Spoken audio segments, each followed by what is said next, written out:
Hi, we're Jamie and Tripp, members of the Wired Boars CAD team. We will be analyzing the strategic design of Emperor Palpatine, the 1678 or Citrus Circuits robot from Infinite Recharge, the FRC game in 2020. Although we won't cover everything, we will discuss the mechanisms of the robot in order of strategic priority, with beginning with the drivetrain. This choice is based off of our team's in-season approach to determining which constraints or figures are essential for parametric CAD.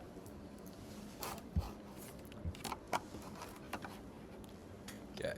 As there wasn't Swerve in 2020, or at least it wasn't popular yet, this robot features the West Coast drive from 2020. Although there are 8 wheels, all of them are driven. You can see that these gray wheels are chained together. And yeah. Additionally, there are 2 motors on each side running each sets of wheels, and there are 8 wheels. We identified the second most important mechanism on this robot to be the intake, which may seem counterintuitive as you can't score without an end effector or shooter, but in most games, and Infinite Recharge in particular, a reliable intake is more valuable than a precise shooter. Alright, so the intake is pretty basic. It is a 4-bar intake here. I say pretty basic, but anyways, so how it works is initially this bar here is actually just propped up in the beginning of the game, and then as soon as the intake deploys, it comes down like that, and that is the 4th bar per se. The way it works is pretty simple. Bot drives to a ball, intake spins, ball comes up through here into the spindexer. And yeah, so this intake is deployed pneumatically. This is the hinge point. Yeah, not too much to note. But the spindexer is where things start to get pretty interesting here. So the spindexer is essentially the loading system that essentially can get the power cells from wherever they're intake to into the X-take. And so the way this works is the balls go in, and this kind of barrel here is spinning. And just to kind of further illustrate that, you could see that this motor here is with a chain will actually drive this. If you ever watch any of 1678 stuff, you'll see immediately what I mean. This is a pretty popular system during 2020. And so the spindexer is mounted to this kind of plate here. If I hide the belly pan, so I mean a little better.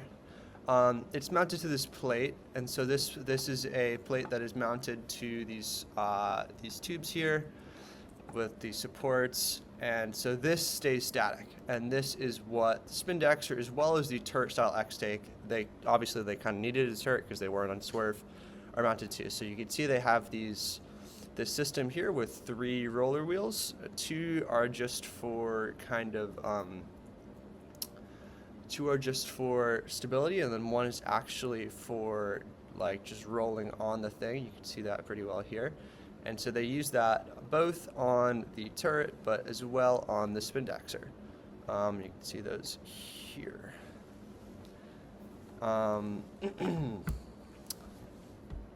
And yeah, so the chain is driven, like I said here. Tensioned, you can see that here. It's a similar system up top as well. And so yeah, the turret spins on the inside, spindexer on the outside, and yeah.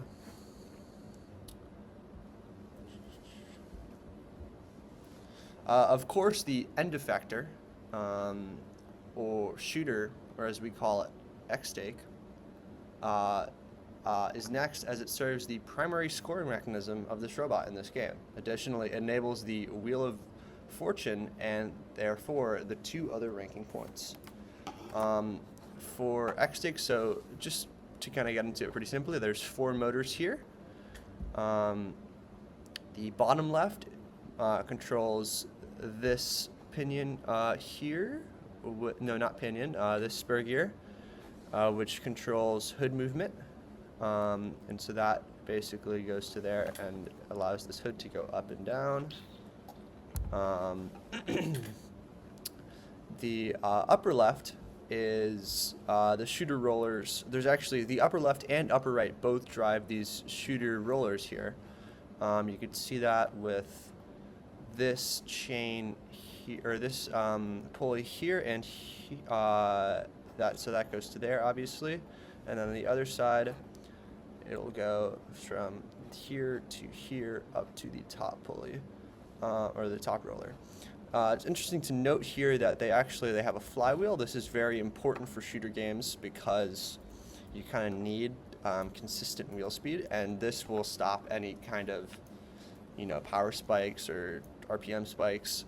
It's interesting to note they actually have it on a a gear reduction. I think this is, I'm not 100% sure on the reasoning, but I'm pretty sure because it allows them to use a smaller flywheel and less spin up time, because obviously spin up time would be a limiting factor if you're using a flywheel. And then finally, the bottom right motor is used for these indexing mechanisms here, here, and here. Interesting to note as well, so this mechanism here is actually on a pneumatic. You might wonder what that is, but basically, what that means is that when you're using the turret, you can have it out like this, but you can put it in, and so what that allows is that while you're indexing, and any balls might get stacked on top of each other while the spindexer is spinning, this will stop it from interfering with the balls. It's just for a more consistent intake, and it just stops any kind of inconsistencies with that. There's another thing to note is this upper support plate. So obviously you can't just kind of have this entire thing like just sit on this lower support plate, so you need another one, and it has these rollers as well here, and then one final note is that these rollers are actually the distance between them is a lot less than the diameter of the balls. The diameter of the balls is 7 inches, and this looks closer to 3 or 4. And the team noted that that's because you need high compression to kind of remove inconsistencies from used balls versus new balls. If you could just think about that logically, right? A new ball is going to have a lot more compressive strength, but a kind of older, more broken-in ball will just be less responsive to it and might catch the rollers less. So that is a good design choice by them. Next, the climb and buddy climb. One note is that this robot does not achieve balance. Even though it has 2 distinct arms, as they're driven together, outside of just grabbing the middle, it really can't lower one more than the other to achieve a balance. This climb operates by extending these arms up and out to grab on, and it has another feature, it's buddy climb. Now, on the other opposite side of its intake, it has it's driven by a single motor, and instead of grabbing on to another robot simply drives in. It's a little tricky to demonstrate, but essentially, this will just grab on to another robot's bumper, and then it can lift it up, back up, and then when it climbs, both of the robots will climb. And then finally, although it wasn't incredibly important for this game, there is the controls panel thing. It's quite simple. Honestly, kind of seems like an afterthought on this robot. It's just mounted to the back of the climb. Obviously, only can be used when it's in the down position. It is just pretty simple, just a pneumatic that will allow this to extend and go up and reach the Wheel of Fortune. And then there's just a Neo 550 with a Coulson on it and this color sensor. Pretty simple, not too much to note here. This wasn't used too much during the game. So, yeah. What stood out most to us about the robot on the front of strategic design was the way it rationed space such that it could hold 5 power cells. This was a really big constraint this year, and they clearly designed and modeled their entire robot around achieving 5 power cells and being able to work with them consistently and fluently.